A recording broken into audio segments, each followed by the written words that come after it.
Hello everyone, welcome to my channel Wisdom Classes. Today we will start animal tissue. Already we have read two tissue. कौन कौन से tissue हम पहले पढ़ चुके हैं, जो कनेक्टिव टिश्यू और नर्वस टिश्यू हमारे रह गए थे वो आज हम पढ़ेंगे। और इससे पहले हम दो टिश्यू पढ़ चुके थे एनिमल टिश्यू, जो epithelial tissue and muscular tissue था। तो आज जो दो आपके टिश्यू रह गए थे वो इस वीडियो में आपके एक्सप्लेन होंगे। So now start animal tissue. तो हमारा जो कनेक्टिव टिश्यू है, अब जो कनेक्टिव टिश्यू है इसके नाम से ही क्लियर हो रहा है कि जो चीज़ों को क्या करता हो, कनेक्ट करता हो। तो उसे क्या है, जो बॉडी के अंदर टिश्यू पाए जाते हैं कनेक्ट करने का काम कर रहे हैं, उसे क्या बोलते हैं, कनेक्टिव टिश्यू। तो the cells of connective tissue are loosely space. जो कनेक्टिव टिश्यू की जो सेल्स होती हैं वो क्या होती हैं, लूजली स्पेस होती हैं and embedded in intercellular matrix, और एक मैट्रिक्स के अंदर एम्बेडेड, उसके अंदर होती हैं, घिरी हुई होती हैं। और जो ये मैट्रिक्स होता है वो कैसा होता है कि मैट्रिक्स में भी जेली लाइक फ्लूड डेंस और रिजिड। जो मैट्रिक्स होता है, जो लिक्विड भरा होता है टिश्यू के अंदर, वो कैसा होता है, जेली लाइक होता है, फ्लूड डेंस और रिजिड होता है। यह provide support to different organ. अब ये जिस तरह से कनेक्ट करने का काम करता है तो ये हमारे ऑर्गन को सपोर्ट भी करता है और उन्हें अपने प्लेस पर रहने के लिए सपोर्ट भी करता है।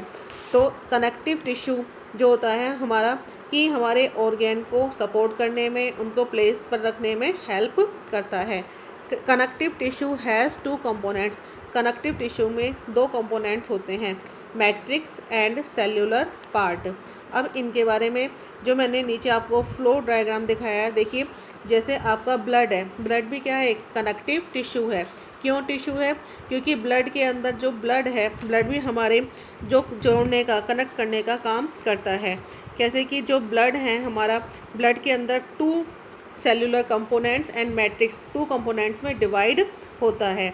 और जो ये सेलुलर कंपोनेंट्स हैं इसमें जैसे आपकी आरबीसी, प्लेटलेट्स एंड डब्ल्यूबीसी होती हैं। आरबीसी जिसे क्या बोलते हैं, red blood corpuscles, and WBC white blood corpuscles and platelets होती हैं। जो आरबीसी हैं इनके साइंटिफिक नेम क्या होता है, एरिथ्रोसाइट, क्योंकि इनके अंदर क्या पाया जाता है, हीमोग्लोबिन। लेकिन जो डब्ल्यूबीसी होती हैं इनके अंदर हीमोग्लोबिन नहीं पाया जाता है, ये वाइट कलर की होती हैं, इसलिए जो इसका नाम है क्या है, लिम्फोसाइट। एक तरह की होती है लिम्फोसाइट, दूसरी होती हैं eosinophil, basophil and neutrophil. Next होता है हमारा प्लेटलेट्स। प्लेटलेट्स क्या होती हैं कि जो सेल्यूलर कंपोनेंट का एक पार्ट है और ये ब्लड के अंदर पाई जाती हैं। मैट्रिक्स कंपोनेंट्स, मैट्रिक्स क्या है कि मैट्रिक्स जो जेली लाइक लिक्विड था जो आपके टिश्यू में पाया जाता है वो क्या है, आपका प्लाज्मा। प्लाज्मा के अंदर जो हमारा क्या है कि क्या पाया जाता है, प्लाज्मा जो है आपका प्रोटीन पाया जाता है, जो आपका ब्लड का पार्ट है। तो ब्लड हमारा सेल्यूलर कंपोनेंट्स एंड मैट्रिक्स से मिलकर बनता है। अब जो मैं आगे आपको बताऊंगी ये सारे कनेक्टिव टिश्यू हैं, उनके बारे में हम डिटेल से पढ़ेंगे। फर्स्ट क्या था हमारा, ब्लड। ब्लड क्या है हमारा, एक कनेक्टिव टिश्यू है। It is a connective tissue. अब इसके अंदर जो लिक्विड पाया जाता है उस लिक्विड को हम क्या बोलते हैं, प्लाज्मा। प्लाज्मा में जो आपकी सेल्स पाई जाती हैं उन्हें क्या बोलते हैं, corpuscles. Corpuscles are embedded in the fluid. Corpuscles इस फ्लूइड के अंदर एम्बेडेड होती हुई हैं। ब्लड हेल्प इन, अब ब्लड किस में हेल्प करता है, ट्रांसपोर्टेशन ऑफ न्यूट्रिटिव मटेरियल। जो हमारा न्यूट्रिएंट्स मटेरियल होते हैं उसको बॉडी के डिफरेंट पार्ट्स तक पहुंचाने का काम कौन करता है, ब्लड। एंड गैसेस को, ऑक्सीजन हमारे जो बॉडी में सप्लाई होती है रेस्पिरेशन के थ्रू, उसको पहुँचाने में ये हेल्प करता है। एंड एक्सक्रीटोरी प्रोडक्ट जो होते हैं बॉडी से आउट करने में भी ये हेल्प करता है। डिफरेंट ऑर्गन इसके क्या करता है, रिसीव करता है एंड और उसको प्यूरिफाई करने में भी हेल्प करता है। अब जो हमारा प्लाज्मा है, कि प्लाज्मा क्या, हमारा जो लिक्विड पार्ट है ब्लड का उसे हम क्या बोलते हैं, प्लाज्मा। प्लाज्मा जो है 55% है, पार्ट है ब्लड का। इसके अंदर 90 से 91% क्या होता है, वाटर होता है। 7% प्रोटीन होती है। प्रोटीन कौन सी, जो एल्बुमिन, फाइब्रोनोजन एंड ग्लोब्यूलिन। 0.9% क्या होते हैं, इनऑर्गेनिक साल्ट पाए जाते हैं। इन सब से मिलकर हमारा क्या बनता है, प्लाज्मा बनता है। नेक्स्ट है हमारा कॉर्पसल्स। कॉर्पसल्स जो सेल्स पाई जाती हैं प्लाज्मा के अंदर एम्बेडेड होती हैं, वो क्या है, कॉर्पसल्स। कॉर्पसल्स जैसे आरबीसी और डब्ल्यूबीसी, ये सब क्या हमारी कॉर्पसल्स। ये हमारा 45% पार्ट होती हैं ब्लड का। आरबीसी का नाम क्या होता है, एरिथ्रोसाइट्स, क्योंकि इनके अंदर एक तो क्या पाया जाता है, हीमोग्लोबिन पिगमेंट पाया जाता है। ये हीमोग्लोबिन क्या करता है कि ऑक्सीजन को एब्जॉर्ब करके ऑक्सी हीमोग्लोबिन बनाता है, जिससे हमारे अदर पार्ट्स तक, जो अदर पार्ट्स जो हैं वहाँ तक पहुँचते हैं। आरबीसी हेल्प करता है इन रेस्पिरेशन में। आरबीसी जो है रेस्पिरेशन में भी हेल्प करता है। अब है हमारा WBC. WBC white blood corpuscles. इनका जो साइंटिफिक नेम क्या है, ल्यूकोसाइट्स। मीन्स ल्यूको क्या होता है कि जिनके अंदर कोई कलर नहीं होता, मीन्स वो जो ऑफ कलर मतलब वाइट कलर के होते हैं। इन्हें बॉडी के सोल्जर्स भी कहा जाता है। क्यों, क्योंकि ये क्या है, हमारी बॉडी को इम्यूनिटी प्रोवाइड करते हैं। और ब्लड प्लेटलेट्स, थर्ड क्या था हमारा पार्ट, ब्लड प्लेटलेट्स। इनका नाम क्या है, थ्रोम्बोसाइट्स। जो ब्लड प्लेटलेट्स होती हैं ये क्लोटिंग करने में, ब्लड की क्लोटिंग करने में हेल्प करते हैं। और इनकी जो सेल्स होती हैं वो कैसी होती हैं, आपकी स्पाइंडल शेप्ड सेल्स होती हैं। ब्लड की क्लोटिंग आपने देखा होगा, जब आपको कभी चोट लग जाती है तो ब्लड अपने आप रुक जाता है, जिसमें यदि प्लेटलेट्स की कमी होती है तो उनका ब्लड अपने आप नहीं रुकता है, उनके ऊपर क्लोट नहीं बन पाता है। तो ब्लड की क्लोटिंग के लिए हमारी प्लेटलेट्स ज़रूरी होती हैं। अब है हमारा स्केलेटल टिश्यू। स्केलेटल टिश्यू कि जिसके द्वारा हमारी जो पूरी बोन जो है, बोन से मिलकर हमारा क्या बनता है, स्केलेटल टिश्यू बनता है। अब ये जो बोन है ये भी क्या है, आपकी एक कनेक्टिव टिश्यू है। क्योंकि इसे कनेक्टिव टिश्यू क्यों है, क्योंकि बोन्स के द्वारा, बोन्स से मसल्स जुड़ती हैं और मसल्स जुड़ने के बाद हमारी एक बॉडी बनकर तैयार होती है। तो ये भी क्या, एक जोड़ने का काम करती हैं। तो इसे क्या बोलते हैं, एक connective tissue. It forms framework, यह बॉडी का फ्रेमवर्क तैयार करता है। इट सपोर्ट आवर बॉडी, यह हमारी बॉडी को सपोर्ट देता है। जो बोन के अंदर मैट्रिक्स पाया जाता है, जो लिक्विड पाया जाता है, वो बहुत हार्ड होता है। किसकी वजह से हार्ड होता है, calcium carbonate and calcium phosphate. कई बार ये क्वेश्चंस आपका एग्ज़ाम में पूछा जाता है कि जो बोन्स होती हैं वो इतनी हार्ड क्यों होती हैं। तो कौन सा साल्ट है कि उसमें कैल्शियम कार्बोनेट और कैल्शियम फोस्फेट के कारण ये जो हमारी बोन होती हैं वो क्या होती हैं, आपकी स्ट्रॉन्ग होती हैं। अब आपकी जो बोन सेल होती हैं जिनका क्या बोलते हैं, ऑस्टियोब्लास्ट, ये हार्ड मैट्रिक्स के अंदर एम्बेडेड होती हैं। इट एंकर्स द मसल्स, ये मसल्स को क्या देती हैं, सहारा देती हैं। इट इज स्ट्रॉन्ग, ये है स्ट्रॉन्ग भी होती हैं और नॉन फ्लेक्सिबल होती हैं। आप जानते हैं कि जो हमारी बोन होती हैं वो फ्लेक्सिबल नहीं होती हैं, अपने आप इजीली नहीं मुड़ सकती हैं। तो ये क्या होती हैं, स्ट्रॉन्ग होती हैं और नॉन फ्लेक्सिबल टिश्यू है। अब जो हम आगे बढ़ेंगे, जो आपके फ्लेक्सिबल हैं उन टिश्यू के बारे में हम स्टडी करेंगे। तो नेक्स्ट हमारा फर्स्ट हमारा था बोन, दूसरा हमारा क्या है इस टाइम, कार्टिलेज। कार्टिलेज क्या है कि इट इज इलास्टिक, ये कैसा होता है, इलास्टिक होता है एंड लेस हार्डर, और ये कैसा होता है, बहुत कम हार्ड होता है। It occurs at joints of bones, और ये कहाँ पर पाया जाता है, जहाँ पर बोन्स हमारी जुड़ती हैं। इन द नोज़ में, ईयर में, ट्रैकिया में, लैरिंक्स में ये पाया जाता है। जो हमारा कान है, कान को इजीली इसकी वजह से ही फोल्ड कर पाते हैं, क्योंकि ये टिश्यू क्या होता है, इलास्टिक होता है और लेस हार्डर टिश्यू होता है। अब है आपका लिगामेंट। लिगामेंट क्या है कि जो लिगामेंट और टेंडन है ये क्या आपके फाइब्रस टिश्यू होते हैं।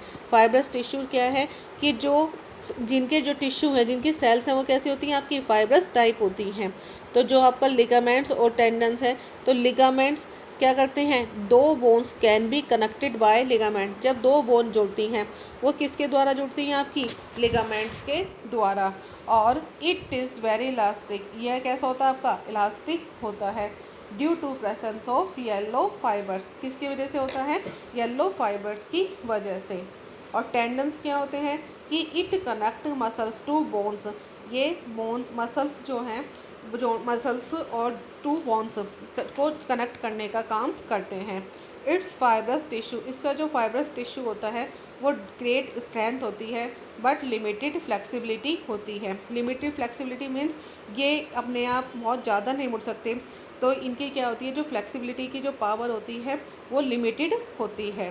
तो ये it connect muscles to bones, तो ये किसको जोड़ने का काम करती हैं, मसल्स से बोन्स। अब नेक्स्ट टिश्यू है हमारा एरियोलर टिश्यू। अब एरियोलर टिश्यू जो है हमारा कहाँ पाया जाता है, it's found between skin and muscles, skin और मसल्स के बीच में पाया जाता है। And around blood vessels, blood vessels के चारों ओर। And nerves in the bone marrow, and nerves में और बोन मैरो में पाया जाता है। It help inside the organ, ये किस में हेल्प करता है, टू फिल करने में space, support internal organ and help in repair of tissue, और टिश्यू की रिपेयर करने में भी हेल्प करता है। ये एरियोलर टिश्यू मीन्स जो क्या है कि जो एरियोलर कि ये क्या है, जो आपका स्पेस होता है उसको फिल करने का काम करता है।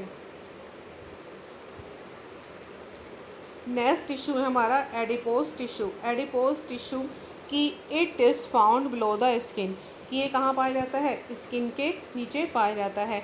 इन सबक्यूटेनियस लेयर में, अराउंड द हार्ट के चारों ओर, brain and below the eyelashes, जो हमारी ब्रेन है, बिलो द आईलेसेस हैं, इनके नीचे पाया जाता है। It act as an insulator, ये एक इंसुलेटर की तरह काम करता है। And prevent loss of heart, and loss of heart नहीं, यहाँ पे आपका हीट है वर्ड, तो यह रोकता है लॉस ऑफ हीट को हमारी बॉडी से आउट करने में, क्या करता है कि उसे बाहर जाने से रोकता है। इसकी वजह से हमारा बॉडी क्या रहती है, गर्म रहती है, क्योंकि ये किसका बना हुआ होता है, आपकी फ़ैट का। और फैट जब बॉडी के अंदर इकट्ठी होती है वो स्किन से नीचे होती है, तो it act as reservoir of fat, तो ये क्या है, ये एक एक्ट करता है फैट के रिजर्वायर की, फैट को स्टोरेज करने का काम करता है। तो जो भी हम फैट खाते हैं वो इस टिश्यू के अंदर हमारी स्टोरेज हो जाती है। अब जो नीचे आपको इसमें डायग्राम दिखाया जाएगा वो किसका है, आपका एडिपोज टिश्यू। अब देखिए इसकी सेल्स, इनकी सेल्स में क्या है, ये जो आपका इकट्ठा हुआ है वो क्या आपका फैट, तो इसलिए इसे क्या बोला जाता है, रिजर्वायर ऑफ फैट। कौन है, एडिपोज टिश्यू। अब नेक्स्ट हमारा जो था नर्वस टिश्यू। अभी हमने किसके बारे में पढ़ा, कनेक्टिव टिश्यू। कनेक्टिव टिश्यू में हमने किसका पढ़ा, एक तो ब्लड का पढ़ा, बोन का पढ़ा, फिर उसके बाद कार्टिलेज, लिगामेंट, टेंडन्स, इन सब के बारे में पढ़ा। लास्ट में हमने एरियोलर एंड एडिपोज टिश्यू के बारे में पढ़ा। अब हम स्टार्ट करेंगे नर्वस टिश्यू। नर्वस टिश्यू जो होता है कि एक ये इम्पोर्टेंट टिश्यू है। क्यों टिश्यू इम्पोर्टेंट है, क्योंकि इसकी वजह से हम आउट की इंफॉर्मेशन जो होती हैं हमारे ब्रेन तक पहुंचती हैं। जो इसके अंदर नर्व्स पाई जाती हैं वो नर्व्स एक यूनिट होती हैं, छोटी से छोटी यूनिट होती हैं जो आउट की इंफॉर्मेशन को हमारी बॉडी तक पहुंचाती हैं, बॉडी में ब्रेन तक पहुंचाती हैं। उसकी वजह से हम आगे का एक्शन कर पाते हैं। तो इसलिए ये कैसा होता है, हमारा हाईली स्पेशलाइज्ड टिश्यू है, क्योंकि due to which the animals are able to perceive and respond to stimuli, जिसके कारण एनिमल अयोग्य हो जाता है परसीव समझने के और रेस्पॉन्ड करता है टू स्टाइमुली को। देयर फंक्शनल यूनिट, इनकी फंक्शनल यूनिट क्या बोलते हैं, नर्व सेल बोल सकते हैं या न्यूरॉन बोलते हैं। सेल बॉडी इज साइटोन, जो इनकी बॉडी होती है वो क्या होती है, साइटोन होती है और कवर्ड होती है बाय प्लाज्मा मेम्ब्रेन के द्वारा। शॉर्ट हेयर लाइक एक्सटेंशन, इसके अंदर से बॉडी के अंदर से क्या निकलते हैं, हेयर लाइक एक्सटेंशंस निकलते हैं। राइजिंग फ्रॉम साइटोन, किससे राइजिंग होते हैं, साइटोन से। On dendron which are further sub divided, और ये भी बाद में क्या हो जाते हैं, डिवाइडेड हो जाते हैं, जिन्हें हम क्या बोलते हैं, डेंड्राइट्स। अब देखो ये डायग्राम जो आपको यहाँ पे दिखाया गया है, ये पार्ट इसका क्या है, सेल बॉडी, और नीचे का ये जो पार्ट है आपका, ये क्या है आपका एक्सॉन। और नीचे का ये आपका जो लास्ट में दिखाया गया है, ये क्या है, इसकी एंडिन है। जो हमारा एक्सॉन था उसका जो बेस है उसे क्या बोला जाता है, एक्सॉन बेस या एक्सॉन टर्मिनल बोला जाता है। जो इस तरह के जो ब्रांचेस में आपका डिवाइड हुआ है, ये क्या हमारे डेंड्राइट्स, इन्हें हम क्या बोलते हैं, जो हमारे न्यूरॉन्स होते हैं वो न्यूरॉन्स ये क्या करते हैं कि बाहर की इन्फॉर्मेशन को इकट्ठा करके हमारे माइंड तक पहुंचाने का काम करते हैं। तो जो हमारा एक्सोन है, जो ये वाली स्ट्रक्चर है आपकी, एक्सोन इज़ लॉन्ग होता है, टेल लाइक होता है, सिलिंड्रिकल प्रोसेस होता है विद फाइन ब्रांचेस, और क्या होती हैं, फाइन ब्रांचेस होती हैं। Nerve ending of one neuron, एक न्यूरॉन की जो एंडिंग होती है वो वेरी क्लोजली प्लेस होती है और to the dendron of another neuron, दूसरे न्यूरॉन के डेंड्रोन टू कैरी करती हैं impulses from one to another neuron, एक न्यूरॉन से दूसरे न्यूरॉन तक पहुंचती हैं। किसकी फॉर्म में पहुंचती है, इलेक्ट्रोकेमिकल वेव्स के रूप में। This close proximity is called, इस क्लोज प्रॉक्सिमिटी को हम क्या बोलते हैं, साइनेप्स। कि मतलब एक न्यूरॉन इकट्ठा करता है, दूसरे को भेजता है, दूसरा फिर इकट्ठा करता है, इस तरह से ये प्रोसेस चलता है। तो ये किसके फॉर्म में चलते हैं, एक वेव्स के रूप में चलता है। उन वेव्स को हम क्या बोलते हैं, इलेक्ट्रोकेमिकल वेव्स। तो इस प्रोसेस को क्या बोला जाता है, साइनेप्स। तो कई बार ये क्वेश्चन पूछा जाता है कि व्हाट इज साइनेप्स। तो साइनेप्स क्या हो जाता है, जो आपके न्यूरॉन्स वर्क कर रहे हैं, क्लोजली प्लेस रहते हैं और मैसेज को one neuron to other neurons पहुंचाते हैं इलेक्ट्रोकेमिकल्स की फॉर्म में, तो उसे हम क्या बोलते हैं, साइनेप्स। तो इसके साथ जो हमारी ये वीडियो है आज कंप्लीट होती है। तो इस वीडियो को देखने के बाद अब मैं इसके एक्सरसाइज क्वेश्चन आपको प्रोवाइड कराऊंगी, तो आप नेक्स्ट वीडियो ज़रूर देखें। इसलिए आगे की जो वीडियो हैं आप कंटिन्यू देखते रहिए, और हमारी वीडियो यदि आपको लाइक हैं, पसंद आती हैं, तो प्लीज़ मोटिवेशन के लिए शेयर करिए एंड हेल्प करिए और फ्रेंड्स की जिनको इनकी ज़रूरत है। सब्सक्राइब करिए हमारे चैनल को। Thank you wisdom classes.